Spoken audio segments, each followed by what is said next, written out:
What time is it, my creatives? That's right, it's photo hacking time, and this is Charlotte Salcedo, your host, with today's tutorial of going over fontbase, a free PC font manager.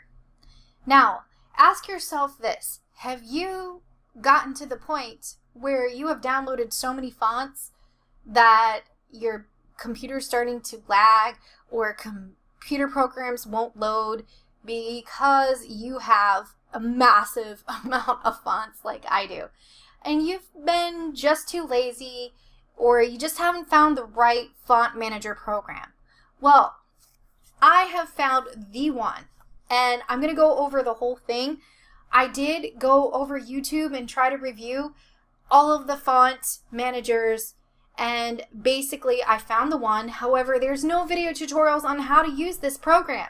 So this video is going to be how to use this program, how to get started quickly with it. So with that being said, the first step that you're going to do is, if you find yourself like me with over 11,000 fonts, you're going to go to your fonts, your font section, and you're going to have to transfer your fonts somewhere else on an external hard drive, in the cloud, wherever you choose. Now personally, I shimmied over to Best Buy and bought myself a 5 terabyte hard drive. Now my hard drive also, with the advances in technology, they also come with the option of cloud storage. Now I don't use this feature, however I do like the external hard drive because I only paid $99 for 5 terabytes, whereas if you have a cloud storage, you're going to be paying monthly for it. So you're going to have to decide what's comfortable for you and go with it. So for this tutorial, we're going to be using an external hard drive.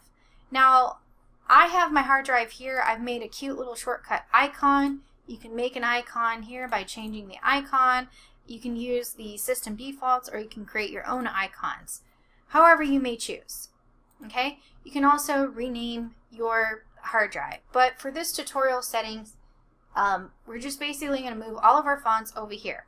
Now, I've already done this. Now, if you have a mass amount of fonts, it's going to be difficult from transferring all those fonts from one place to another. So I found a cool little hack. So if you shift click at the top and shift click at the bottom, now of course you're going to have a lot more fonts, so you're going to probably have to scroll left or right to get to all those fonts. And then you're going to click delete. Okay? What I found through experimenting through this is that if you try to Control-C, Control-V, paste, copy and paste, and do it that way, your computer's going to spin. It's going to have a hard time processing all that information. For some reason, this way works the best. So this is a little hack I wanted to show you. So once you've gone ahead, and you can just click and drag your fonts into the folder over here, okay? That's the first step. The second step is this. Now, when you move all of your fonts, now I don't particularly know the names of all my system fonts, and I don't want to have this painstaking chore of dividing the system fonts from my fun fonts or my decorative designer fonts. So what I did was I just moved all of my fonts. I copied, I cut those fonts out and pasted them over into the folder. So now in my control panel, there's no more fonts in there. And so basically what I need to do is I need to download the Windows default fonts pack to make sure that I didn't delete or cut out any of the fonts that I really need. Because if you delete a critical system font, some of your programs may not work. So that's why this step is necessary. So I'm going to link down in the description below this website, w7df.com. And basically you're just going to download the fonts, unzip it, unrar it, and then just basically copy those fonts into your fonts over here, save it, and then we're going to go to the next step. So you've cleaned out your computer fonts. Now what we're going to do is we're going to need fontbase to talk to your folder here. And I'm just going to put them side by side so you can understand what I'm talking about. Now, if you haven't already downloaded fontbase, you're just going to go to Google, okay, type out fontbase in Google, and they'll take you right there. You can choose either Windows or Mac. For this tutorial, we're doing Windows, okay? So it only takes a second for this program to load. So what you're going to do is that you want this program to load the fonts that are on here to here. So what we're going to have to do is we're going to have to connect them so they can talk to each other. So you may not see this, and this is why I'm doing a tutorial on how to use this program. This little button right here at the bottom, you're going to click that. It looks like little 3 dots. Okay? And then you want to change the folder here. Okay, so your default folder is probably going to be somewhere on your computer, which you don't want it to be, because if your computer crashes, you know, you lose all your fonts. And then the other thing is that if you're storing all your fonts on your computer hard drive, it's going to slow all your computer programs down. So it totally defeats the purpose of it. So you're going to need to either store your fonts in the cloud or on the hard drive. So this is basically pointing to that hard drive. So when you come back here to know it worked, you're going to see all your fonts are going to be here. So I know that I have 11,000 fonts and all my fonts are here. Now the cool thing about this program is that it automatically separates your regular fonts from your Google fonts, and you'll find your Google fonts here. Okay? They'll be all here, these web-ready fonts. Okay? So now we're going to go back to here. So I'm going to explain the rest of this program over here. So once you have everything set up and everything's pointing towards one another, you're going to want to head and restart your computer. And I recorded this video a couple times and I ran into this problem because I tried to load up Photoshop, restart Photoshop and Illustrator, and they were still recognizing all the old fonts. They're still on the fonts inside my computer and not inside the actual program. So what you're going to do at this point, you're going to restart your computer and then come back to the video. Once you do that, you can minimize and maximize this program by the system icon tray here in Windows 10. Okay? You can play with some of these settings or anything here, but I'm just going to go one by one down the line of the program in chronological order. Since we're already in this menu setting, I want to show you a little quick hack. Now, if you go out to here, you're going to find that it just says the quick brown fox jumps over the lazy dog. And you can't change this setting. I mean, you can double click on it and look at the glyphs and waterfall section, see how it's typed out, but you can't actually change the text. Well, if you go back to those 3 little dots, okay, I'm just going to Control X that so I can just copy and paste it back in there. But let's say you were making a Halloween poster and you wanted to see how that looked. Press enter, go back to the application by clicking the little button, and now you can see I've hacked it to basically go ahead and say what I want, because it doesn't give us this option at the top here. So you're going to have a hard time finding that. It took me a while to find that. So I'm just going to go ahead and paste that and hit enter and go back through the app.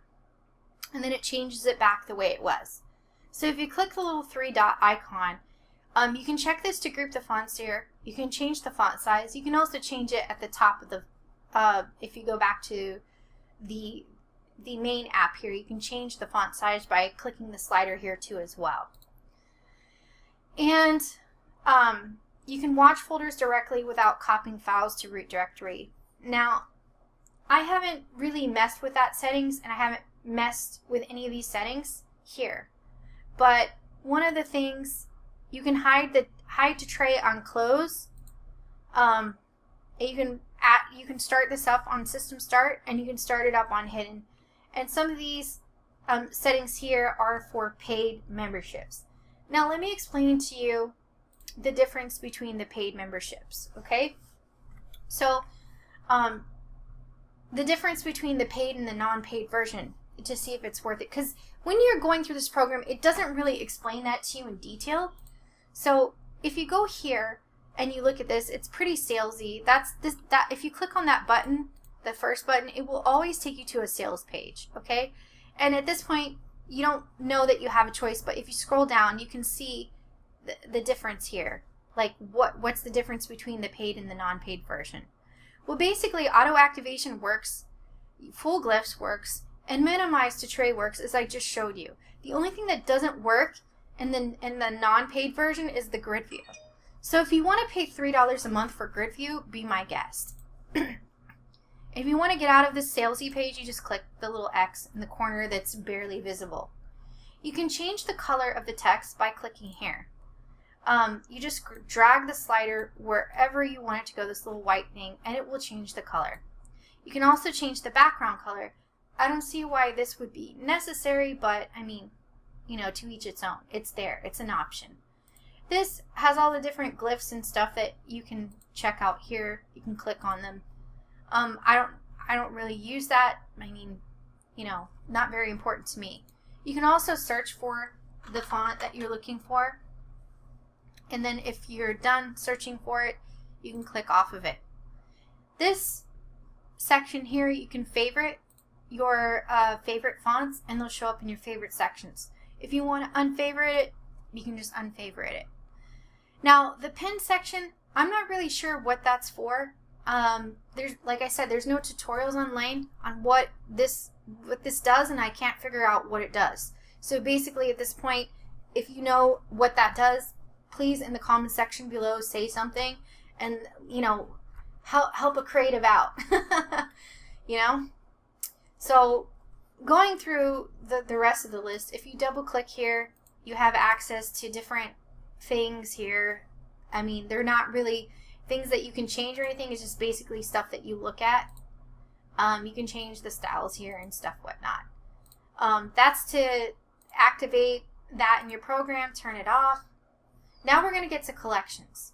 Now, I'm going to show you how I created all these collections. At first glance, you're probably wondering, how do you create a collection? Because this program isn't very, you know, directive. It doesn't really give you a whole lot of tutorials online how to use this. So, you know, I basically had to figure it out myself. But let's just say I want to create a new collection. You're just going to go down and type something. And what you're going to have to do is you're going to have to hit enter. And that will create a collection. And then what you're going to do is you're going to drag the fonts in there. Now, at this point, they don't really have a thing that automatically puts these fonts, these like fonts in here. The only thing that it does is that it will arrange like fonts. So, for example, the Arial font face, if it has a thin, a thick, a bold, a slanted, then that is a whole font face family, and if you put Arial into a section, it will organize all of the like font faces together with it. That's the only thing that it does. Okay, it does not automatically put all script fonts in one script font. So you're going to have to do this manually. So if you have 11,000 fonts, you know, get some coffee, get some snacks, because you're going to be here all weekend, you know, organizing these fonts. I'm basically on F right now, okay, and I was up till 2 o'clock in the morning organizing these fonts. You know, so far. So I have a long ways to go.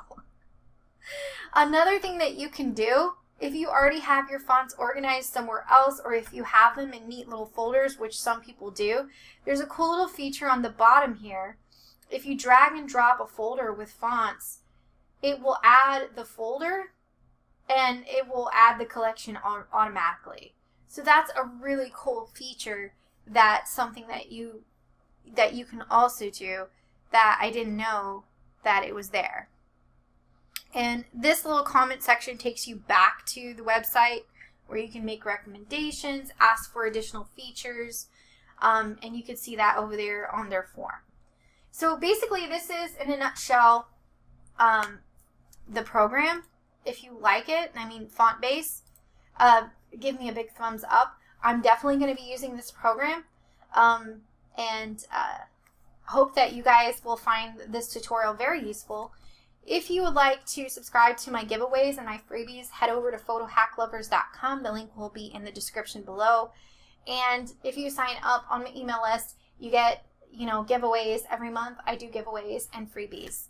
And as always, don't forget to subscribe and hit that bell. Thank you so much, and you guys have a wonderful weekend, my creatives.